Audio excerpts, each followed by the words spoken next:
अस्सलाम वालेकुम, welcome to Paragon kitchen. सर्दियों के लिए खासी मुश्किल और महंगे महंगे नुस्खों की बजाय एक सस्ता और बहुत ही आसान किस्म का नुस्खा जिसको कि आप इजीली बना भी सकते हैं कम मेहनत के साथ और कम बजट के साथ। तो चलिए इसे बनाना शुरू करते हैं। तो यहाँ पर मैंने नारियल लिया है जो कि तकरीबन होगा 700 से 800 ग्राम के करीब। अब यहाँ पर नारियल को कद्दूकश करने में भी खासी मेहनत हो जाती है, तो आज मैं आपको इसका एक शॉर्टकट मेथड बताऊंगी। पहले आप नारियल को इस तरह रफली काट लें और काटने के बाद आप चॉपर लें और चॉपर के अंदर इसको डाल लें।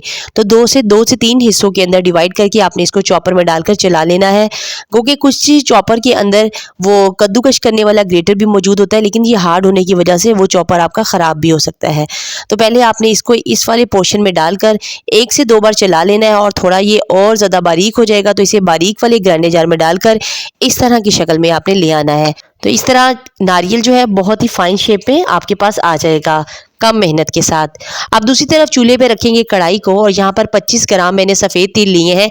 इनको आपने बगैर घी डाले हल्का सा रोस्ट कर लेना है और रोस्ट करने के बाद आपने इसको अलग से प्लेट में निकाल लेना है।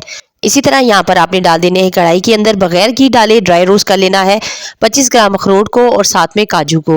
इन दोनों चीज़ों को भी आपने हल्का सा ड्राई रोस्ट कर लेना है और उसके बाद आपने इनको चॉपर में डालकर ज़रा दरदरा सा पीस लेना है। अब इन दोनों चीज़ों को पीसने के बाद आपने क्या करना है, जो हमने नारियल को बिल्कुल फाइन शक्ल में तैयार कर रखा है इसको भी आपने 2 से 3 मिनट के लिए हल्का रोस्ट कर लेना है। इस तरह से इसका टेस्ट और फ्लेवर और भी निकल कर आएगा। अब यहाँ देखिए चीज़ें हमारी तैयार हो चुकी हैं जिनको मैंने चॉपर से निकाल लिया है। आप दूसरी तरफ अलग से बर्तन में डालेंगे जो मैंने गुड़ लिया था, इस गुड़ को बारीक से आपने तोड़ लेना है या छुरी की मदद से काट लेना है। चूल्हे को ऑन कर लेना है और आधा कप पानी डालकर इसको हमने अच्छे तरीके से मेल्ट कर देना है। जैसे ही गुड़ जो है वो मेल्ट हो जाएगा और एक बॉयल आने पर हमने चूल्हे को बंद कर देना है, क्योंकि अगर ये ओवर कुक हो गया तो लड्डू थोड़े हार्ड बनेंगे। और आखिर में इसमें शामिल कर देना है 1 टीस्पून भरकर इलायची का पाउडर। अब इसको अच्छे तरीके से मिक्स कर देना है और ये हमारा गुड़ का शीरा भी बनकर तैयार हो चुका है। अब आ जाएंगे हम उन सभी इंग्रेडिएंट की तरफ जो कि हमने पहले से प्रिपेयर करके रखे हैं। तो यहाँ पर नारियल जो हमने भून कर रखा है वो ले लेंगे और उसके अंदर जो बाकी की चीज़ों को दरदरा पीस रखा था, क्रश फॉर्म में पीस रखा था, उनको भी इसमें शामिल कर देंगे।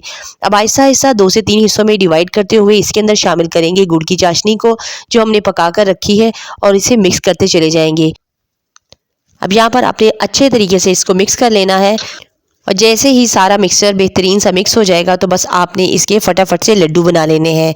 तो ये लड्डू बहुत ही जल्दी बन जाते हैं, बहुत ही मज़े की और आसान और सिंपल रेसिपी है और कम बजट में भी बन के तैयार होगी। इसमें मैंने किसी भी देसी किस्म का देसी घी नहीं इस्तेमाल किया और ये नारियल के अपने ही ऑयल में बनकर तैयार हुई है, जिसका फ्लेवर और टेस्ट वाकई ही में बहुत ज़्यादा हेल्दी और टेस्टी है। तो ये देखिए बहुत ही इजी और अफोर्डेबल। इन सर्दियों में इन लड्डुओं को एक बार ज़रूर से ट्राई कीजिएगा, मुझे अपना फीडबैक ज़रूर से दीजिएगा और अगर आपको मेरी वीडियोस अच्छी लगती हैं तो वीडियो को थम्स अप कर दीजिए। इंशाल्लाह फिर मिलेंगे। टिल देन नेक्स्ट वीडियो, तब तक के लिए अल्लाह हाफिज़।